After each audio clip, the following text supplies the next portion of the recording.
में से हूं। अरविंद केजरीवाल हमारे सीनियर वॉलंटियर थे और आपको ये बताऊं, अन्ना से बात कर रहा था, वो हॉस्पिटल में है।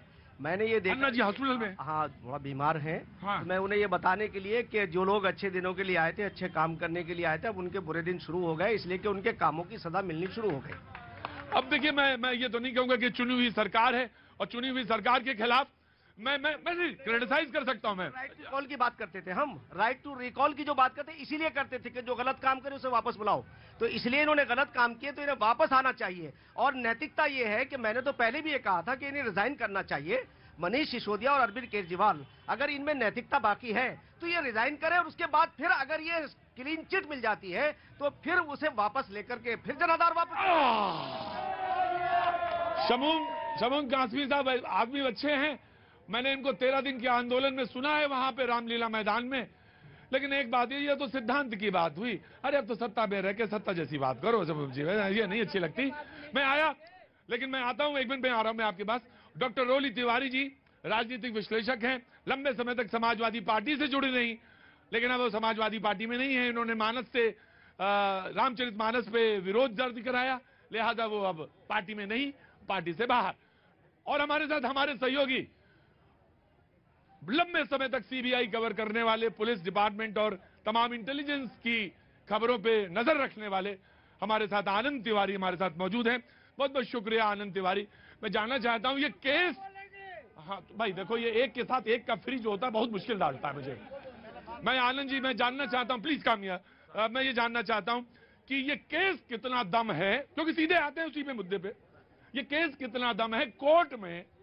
लोगों ने आज एक फोन किया मुझे, कहने लगे, सीबीआई के रिटायर्ड ऑफिसर थे शमूम साहब, कहने लगे कि प्रतीक जी बात तमाम इधर उधर की मत छोड़िए, कहने लगे कि सीबीआई की चक्की जो है थोड़ा धीरे चलती है लेकिन पीसती बड़ी महीन है।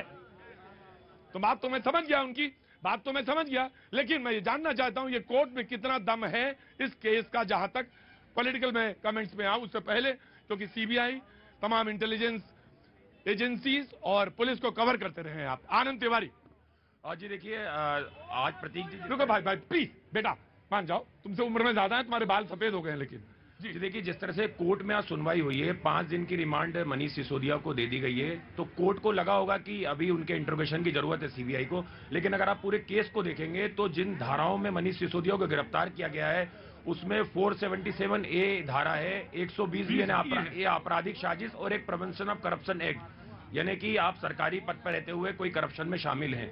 यही धारा में एफआईआर दर्ज हुई है, इसी धारा में चार्जशीट दाखिल की गई है जिसमें 6 से ज्यादा आरोपियों के नाम शामिल थे। और इस पूरे मामले में ईडी की प्रति की सबसे महत्वपूर्ण भूमिका थी, क्योंकि ईडी ने जो चार्जशीट दाखिल की थी उसमें मनीष सिसोदिया के ऊपर बहुत गंभीर। एक मिनट खड़ा रहने दो बाबू, उसको खड़ा रहने दो। आ जाओ बाबू, आ जाओ, आगे आ जाओ प्लीज बाबू, कोई बात नहीं। सर इधर देखिए, मेरी तरफ, मेरी आंखों की तरफ देखिए, चुपचाप खड़े रहिए प्लीज। जी देखिए, ईडी ने जो चार्जशीट दाखिल की और सप्लीमेंट्री चार्जशीट दाखिल की उसमें मनीष सिसोदिया के ऊपर बहुत ही गंभीर आरोप लगाए हैं। उसमें यह लिखा गया है कि मिनिस्टर ऑफ ग्रुप, जिसमें मनीष सिसोदिया, सत्येंद्र जैन और कैलाश गहलोत थे, जिन्होंने ये पूरी आबकारी पॉलिसी को बनाया, उसका क्रियान्वयन किया और उसे लागू किया, उसमें अनियमितताएं पा गई। और उस दौरान खुद मनीष सिसोदिया ने 7 मोबाइल हैंडसेट जो है वो बदले, एक उनके जो 7 मोबाइल बदले जी, और 36 ऐसे आरोपी थे जिन्होंने करीबन 100 से ज्यादा मोबाइल फोन को नष्ट किया।